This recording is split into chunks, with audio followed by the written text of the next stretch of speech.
अबे क्या तू पागल हो गया है? मेरी गाड़ी खाई में चली जाती तो? और वैसे भी मोहब्बत और जंग में सब कुछ जायज है। वो है बड़ी कमसिन, वो है बड़ी चार्मिंग, लगता है लोगो वो है मेरी डार्लिंग। नीला दुपट्टा पीला सूट, कहाँ चली तो दिल को लूट, दिल में तेरे हाँ है होठों पर नाना है झूठ। मरना इतना आसान नहीं है। मर तो मैं तुम पर पहली नजर में ही गया था। हमेशा हमेशा तू मुझ में रहेगा। राजा क्या कर रहा तू? अब ये किताबी बातें नहीं है यश। अब मेरे और मौत के बीच में सिर्फ दोस्ती का हाथ है। अगर तेरा हाथ चूक गया तो मैं सीधा मौत के मुंह में चला जाऊंगा, मगर मैं जानता हूँ ये एक दोस्त का हाथ है जो कभी चूक नहीं सकता। तुझे अपनी दोस्ती या मोहब्बत में से किसी एक को चुनना पड़ा तो तू किसे चुनेगा? तू अपनी मोहब्बत को चुनेगा ना? हम भी वही कर रहे हैं। दोस्तों, कई फिल्में ऐसी होती हैं जिनको हमने अपने बचपन में कई बार देखा होता है और ये फिल्में हमें उस समय काफी पसंद भी आती हैं। और आगे चलकर ऐसा होता है कि ये फिल्में टीवी पर भी बहुत ही कम आती हैं और इनकी यादें हमारे दिलो दिमाग में थोड़ी धुंधली धुंधली सी हो जाती हैं। ठीक ऐसा ही कई गानों के साथ में भी होता है। जैसे कई गाने जो हमें बचपन में बहुत ज्यादा पसंद थे वो अब कहीं ज्यादा सुनने के लिए मिलते नहीं हैं। लेकिन फिर आता है इंस्टाग्राम, जहां हम कई बार स्क्रॉल करते करते रील्स में कई दुर्लभ फिल्मों के सीन देखते हैं और गाने सुनते हैं जो हमने बचपन में तो कहीं ना कहीं देखे और सुने होते हैं, लेकिन ये रील देखने के बाद वो पुरानी यादें फिर से ताजा हो जाती हैं। तो कुछ ऐसा ही मेरे साथ भी हुआ। मैं ऐसे ही रील्स स्क्रॉल कर रहा था और मेरे सामने साल 1997 में आई फिल्म हमेशा का ये सीन आया, जिस सीन में आदित्य पांचोली सैफ अली खान का हाथ थामे होते हैं और सैफ अली खान एक खाई में लटके होते हैं। और यहाँ पर सैफ अली खान एक डायलॉग मारते हैं कि मुझे पता है कि ये एक दोस्त का हाथ है, ये नहीं छूटेगा। लेकिन यहाँ पर आदित्य पांचोली डायलॉग बोलते हैं कि अगर तुम्हें अपनी मोहब्बत और दोस्ती में से किसी एक को चुनना पड़े तो तुम किसको चुनोगे? तुम अपनी मोहब्बत को ही चुनोगे ना? तो मैंने भी मोहब्बत को ही चुना। और बस इतना बोलने के बाद आदित्य पांचोली उनका हाथ छोड़ देते हैं और सैफ अली खान नीचे खाई में गिर जाते हैं। वैसे फिल्म हमेशा का ये सीन बहुत ही यादगार था और ट्विस्ट से भरा हुआ था और उस समय लोगों को ये काफी पसंद भी आया था। लेकिन अफसोस कि ये एक काफी अंडररेटेड फिल्म रह गई और हो सकता है कि आप में से कई लोगों ने ये फिल्म देखी भी ना हो। तो आपको बता दें कि ये एक पुनर्जन्म की कहानी पर आधारित लव स्टोरी थी, जिसमें हमें कई बेहतरीन गाने भी सुनने के लिए मिले थे। लेकिन अफसोस कि जिस समय ये फिल्म रिलीज हुई थी उस समय सैफ अली खान और आदित्य पांचोली की इतनी कोई फैन फॉलोइंग नहीं थी और इनकी ज्यादातर फिल्में फ्लॉप हो रही थीं। तो इसी कड़ी में साल 1997 में आई फिल्म हमेशा भी एक फ्लॉप नहीं बल्कि डिजास्टर फिल्म रही थी। हालांकि आपको बता दें कि ये फिल्म इतनी खराब नहीं थी। फिल्म को अच्छे खासे स्केल पर काफी बड़े बजट में शूट किया गया था, लेकिन फिल्म इतनी बुरी तरह से फ्लॉप होगी इसके मेकर्स ने कभी सोचा तक नहीं था। और इसका नतीजा ये हुआ कि फिल्म के फ्लॉप होने के बाद में इसके प्रोड्यूसर ने अपने आप को खत्म कर लिया था। तो आज के अपने इस वीडियो में हम फिल्म से जुड़ी ऐसी बहुत सारी बातें आपको बताने वाले हैं और ये भी जानने की कोशिश करेंगे कि आखिर ये फिल्म उस समय फ्लॉप किस वजह से हुई थी, कैसे फिल्म के डायरेक्टर ने अपनी दोस्ती निभाई, लेकिन फिल्म के फ्लॉप हो जाने के बाद में इसके एक्टर्स ने उन्हीं की पीठ में छुरा भोंक दिया था। 1997 में सितंबर का महीना था और तारीख थी 12। हल्की हल्की बारिश हो रही थी जब ये फिल्म सिनेमा घरों में रिलीज हुई। और मुझे आज भी याद है कि ये फिल्म सिनेमा घरों में रिलीज होने के पहले इसका गाना नीला दुपट्टा पीला सूट लोगों के बीच में बहुत पॉपुलर हुआ था। जिस पर्टिकुलर गाने के कई प्रोमो हमें उस समय टीवी पर देखने के लिए मिलते ही रहते थे। तो 12 सितंबर 1997 को ये सिनेमा घरों में रिलीज हुई थी और उस समय इसका क्लैश हुआ था सुनील शेट्टी और जितेंद्र की फिल्म जज मुजरिम के साथ में। हालांकि इस फिल्म का भी उस समय लोगों के बीच में कुछ खास क्रेज नहीं था, बल्कि अगर कंपेयर करें तो हमेशा इससे ज्यादा लोगों के बीच में पॉपुलर थी। वैसे उस समय हुए इन दोनों ही फिल्मों के क्लैश में कोई भी फिल्म बॉक्स ऑफिस पर अच्छी खासी नहीं चल पाई थी। और इसके अगले ही हफ्ते यानी कि 19 सितंबर को संजय कपूर, माधुरी दीक्षित और अक्षय खन्ना की फिल्म मोहब्बत सिनेमा घरों में रिलीज हुई थी। तो कुछ ये उस समय बॉक्स ऑफिस का हाल था। फिल्म हमेशा में हमें नजर आए थे आदित्य पांचोली, सैफ अली खान, काजोल, लक्ष्मीकांत बेर्डे, अरुणा ईरानी, कादर खान, सत्यन कप्पू, तेज सप्रू और मिलिंद गुना जी। फिल्म की कहानी और स्क्रीन प्ले तैयार किया था रणबीर पुष्प और कमलेश पांडे ने और डायलॉग्स लिखे थे कादर खान साहब ने। और डायरेक्शन की कमान संभाली थी जाने माने डायरेक्टर संजय गुप्ता ने, जिनकी बतौर डायरेक्टर उनके करियर की ये तीसरी फिल्म थी। हालांकि संजय गुप्ता इसके पहले आतिश फील द फायर और राम शास्त्र जैसी बड़ी फिल्में बना चुके थे और हमेशा के बाद उन्होंने जंग, खौफ, कांटे, प्लान, मुसाफिर और जिंदा जैसी कई बेहतरीन फिल्में बनाई हैं, जिनमें से उनकी ज्यादातर फिल्मों में संजय दत्त नजर आए हैं और उनकी ज्यादातर फिल्मों की कहानी गैंगस्टर बेस्ड रही है। और संजय गुप्ता के द्वारा डायरेक्ट की गई आखिरी फिल्म थी साल 2024 में I the Miranda brothers. Film को प्रोड्यूस किया था जाने माने फिल्म प्रोड्यूसर जीपी सिप्पी ने और उनके बेटे विजय सिप्पी ने। वी मणिकंदन की सिनेमेटोग्राफी थी, म्यूजिक कंपोज किया था अनु मलिक ने और बैकग्राउंड म्यूजिक दिया था सलीम सुलेमान ने। जहां इसके म्यूजिक एल्बम में गानों के सारे वर्जन्स को मिलाकर टोटल 8 गाने रखे गए थे, जिनमें से उस समय 2-3 गाने लोगों के बीच में काफी पॉपुलर हुए थे। ये गाने थे नीला दुपट्टा पीला सूट, हमेशा हमेशा, ए दिल हमें इतना बता, ऐसा मिलन कल हो ना हो, दिल तुझ पे फिदा, मर के भी लौट आएंगे और रंग ताड़ी। इन गानों के लिरिक्स लिखे थे राहत इंदौरी और देव कोहली ने और इन गानों में आवाजें थीं कुमार सानू, उदित नारायण, अलका याग्निक, साधना सरगम और अभिजीत भट्टाचार्य की। उन दोनों नीला दुपट्टा पीला सूट गाना बहुत ज्यादा सुर्खियों में था और हर गली, नुक्कड़, चौराहे, चाय की दुकानों, बस, auto, train, school, college, TV, radio, मतलब हर कहीं पर ये गाना सुनने के लिए मिल जाता था। और उस समय कई लोगों ने तो इस गाने पर स्कूल में डांस परफॉर्म भी किया था। एक नजर डालते हैं इसके बजट और बॉक्स ऑफिस कलेक्शन के ऊपर। तो फिल्म का टोटल बजट रखा गया था लगभग 4 करोड़ रुपए और उस समय इंडिया में इसने कलेक्शन किया था मात्र 1,62,00,000 रुपए और वर्ल्ड वाइड में लगभग 3 करोड़ रुपए का कलेक्शन हुआ था। और बॉक्स ऑफिस कलेक्शन के हिसाब से तो ये फिल्म एक डिजास्टर रही थी, जिसको लगभग 120 स्क्रीन्स पर रिलीज किया गया था और इसको उस समय सिनेमा हॉल में देखने के लिए मात्र 15 लाख लोग ही आए थे, जो वाकई में उस समय रिलीज हो रही एक एवरेज फिल्म से बहुत ही कम थे। नहीं तो कम से कम उस समय 35 से 40 लाख लोग तो एक एवरेज फिल्म को सिनेमा घरों में उस समय देखते ही देखते थे। और फिल्म हमेशा 1997 में पैसे कमाने के मामले में बहुत पीछे 41वें नंबर पर रही थी। वैसे 1997 की अगर टॉप 5 फिल्मों की बात करें तो ये फिल्में थीं बॉर्डर, दिल तो पागल है, इश्क, परदेश और गुप्त द हिडन ट्रूथ। और फिल्म हमेशा को IMDb पर 5.1 आउट ऑफ 10 रेटिंग मिली हुई है। एक डायरेक्टर के लिए उसकी फिल्में हमेशा उसके बेटों के जैसी होती हैं, भले ही उसकी फिल्में फ्लॉप हो या हिट हो, उसको अपनी सारी फिल्में पसंद होती हैं। तो कुछ ऐसा ही डायरेक्टर संजय गुप्ता के साथ भी है, जहां उन्होंने अपने एक इंटरव्यू में बताया था कि फिल्म हमेशा उनके दिल के बहुत करीब रही है। उस समय फिल्म के फ्लॉप होने का रीजन ये भी कहा जाता है कि करण अर्जुन जैसी बेहतरीन फिल्म जो पुनर्जन्म पर आधारित थी वो ब्लॉकबस्टर हो गई थी। तो फिल्म हमेशा की कहानी में भी हमें कुछ ऐसा ही प्लॉट देखने के लिए मिलता है और लोग इसको करण अर्जुन से कंपेयर करने लगे थे। हालांकि इस बारे में डायरेक्टर संजय गुप्ता का ये कहना है कि जिस समय फिल्म करण अर्जुन नहीं बनी थी उसके पहले ही उनके पास में इसकी कहानी आ गई थी। ये बात है उस समय की जब डायरेक्टर संजय गुप्ता अपनी पहली फिल्म आतिश फील द फायर बना रहे थे। शूटिंग के बीच में एक ब्रेक चल रहा था और सारे कास्ट और क्रू मेंबर्स वहां पर खाना खाने में लगे हुए थे। संजय गुप्ता भी उस समय फिल्म के सेट पर अपनी टेबल पर बैठकर चाय पी रहे थे। तभी उनकी नजर टेबल पर पड़े हुए एक न्यूज़पेपर के आर्टिकल पर गई।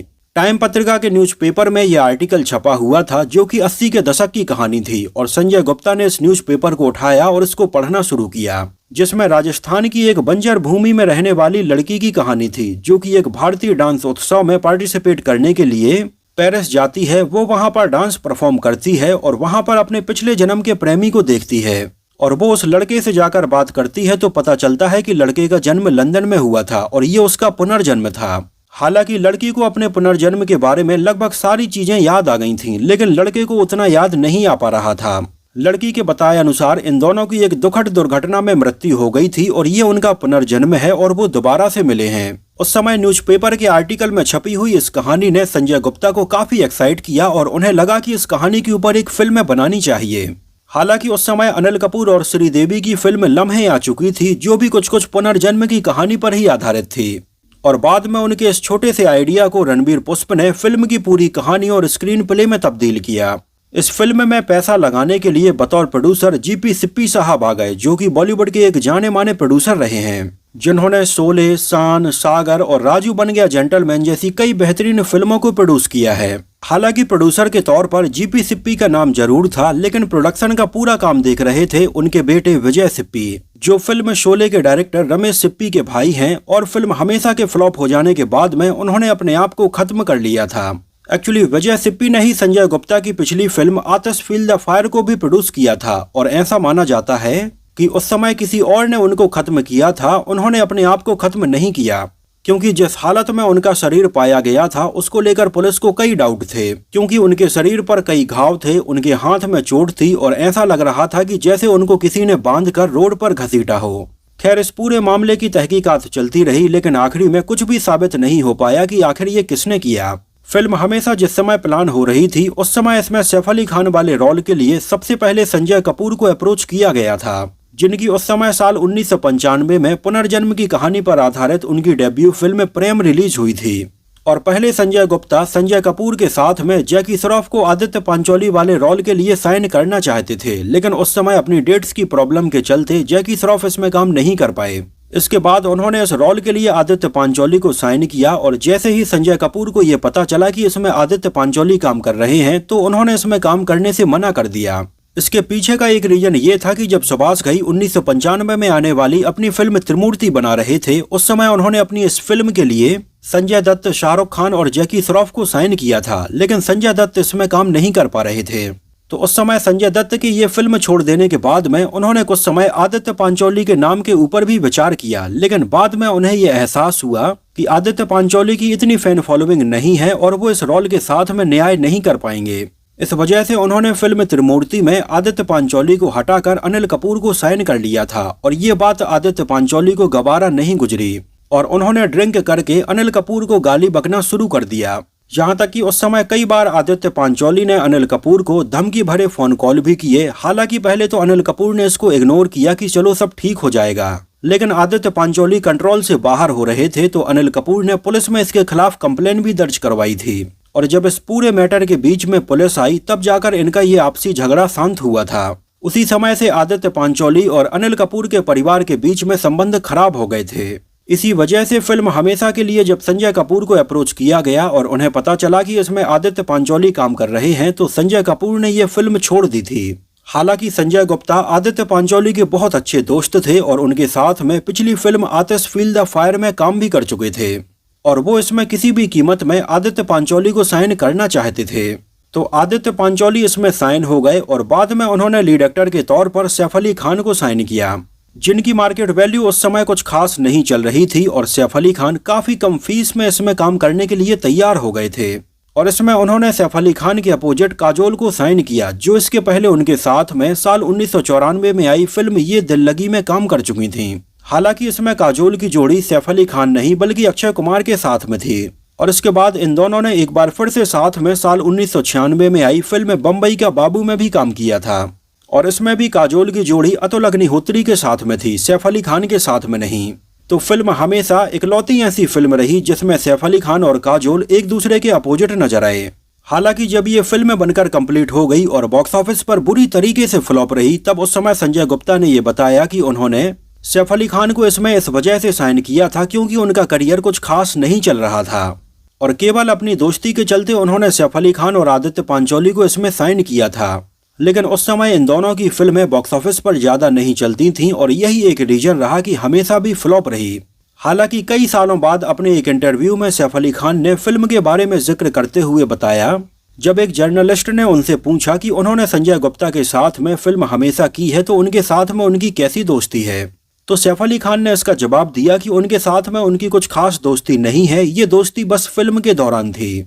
और जब सैफ अली खान की ये बात संजय गुप्ता ने सुनी तो उन्हें बहुत ज्यादा बुरा लगा, और कहीं ना कहीं संजय गुप्ता को इस बात का एहसास हो गया कि बॉलीवुड में दोस्ती नहीं होती है। बॉलीवुड में केवल एक फिल्म बनती है और अगर फिल्म चलती है तो दोस्ती बरकरार रहती है, और अगर फिल्म फ्लॉप हो जाती है तो सब अपने अपने रास्ते से अलग हो जाते हैं। वैसे फिल्म हमेशा को देखकर ऐसा लगता है कि शायद ये फिल्म बहुत सीरियस नोट पर बनाई भी नहीं गई थी, क्योंकि फिल्म में बहुत सारी गलतियां नजर आती हैं। जैसे एक तो ये पुनर्जन्म की कहानी थी और हमें पहले 1960 का समय दिखाया जाता है जब सैफ अली खान और काजोल एक कॉलेज में पढ़ते हैं, लेकिन यहाँ पर ये कॉलेज देखकर, इनके कपड़े देखकर और यहाँ पर गाने सुनने के बाद ऐसा बिल्कुल भी नहीं लगता है कि ये 1960 का समय है।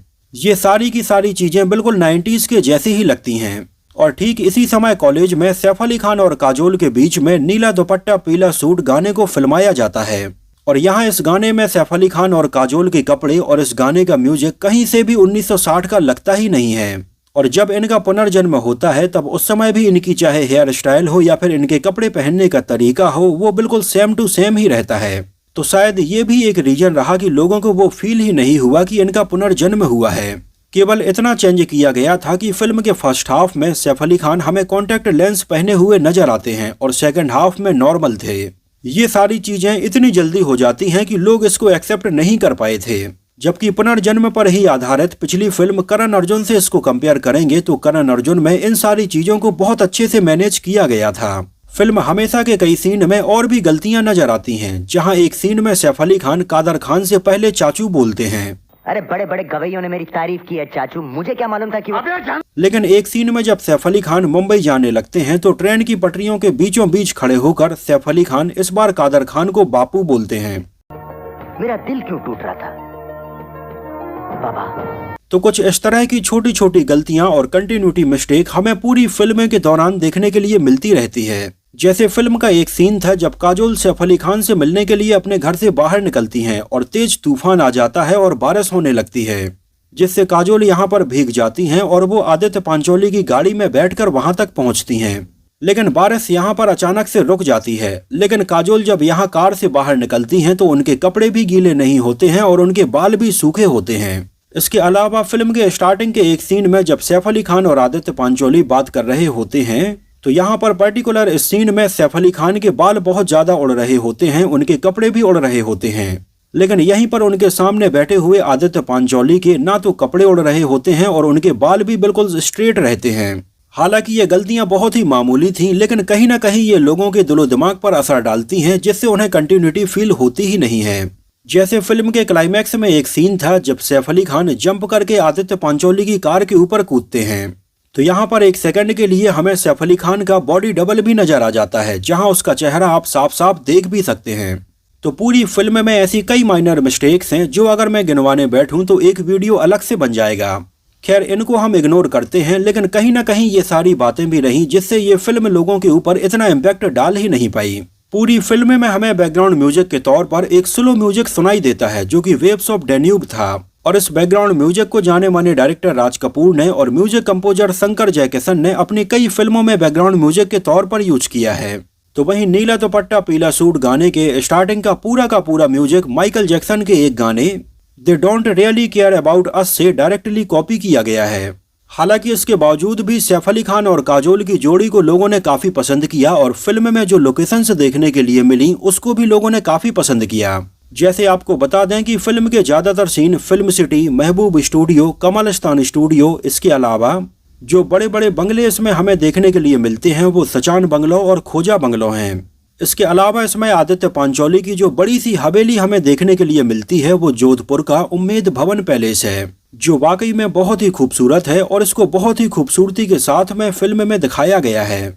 इसके अलावा फिल्म के बहुत सारे सीन और जहां पर ये खाई में गिरते हैं, इन सारे सीन्स को ऊटी और महाबलेश्वर की लोकेशंस पर शूट किया गया है। यहाँ पर एक मजेदार बात यह है कि जो ट्रेन वाला सीन है जब सैफ अली खान ट्रेन में होते हैं और काजोल उनको पकड़ने के लिए ट्रेन के पीछे दौड़ती हैं, ये सीन हमें काफी हद तक दिलवाले दुल्हनिया ले जाएंगे के सीन की याद दिलाता है। वैसे आपको बता दें कि फिल्म हमेशा के इस सीन को एग्जैक्ट उसी लोकेशन पर फिल्माया गया है जहां पर दिलवाले दुल्हनिया ले जाएंगे के सीन को शूट किया गया था, जो कि महाराष्ट्र का आपटा रेलवे स्टेशन है और ट्रेन का कलर भी बिल्कुल सेम टू सेम ही है।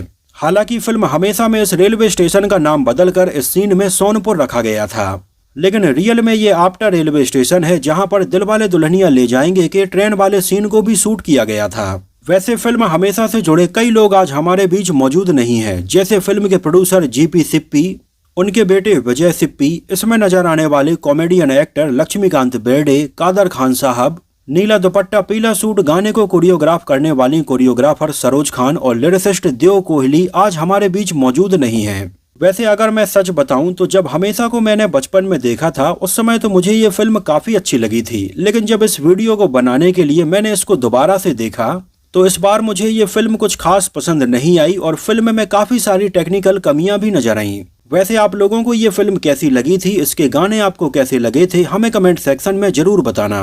अगर आप में से उस समय किसी ने फिल्म हमेशा को सिनेमा हॉल में देखा हो तो हमें सिनेमा हॉल का नाम और शहर का नाम भी जरूर मेंशन करना। तो फिलहाल के लिए इस वीडियो में इतना ही। मिलते हैं किसी नए वीडियो में कुछ और ऐसी ही इंटरेस्टिंग और रोचक बातों के साथ।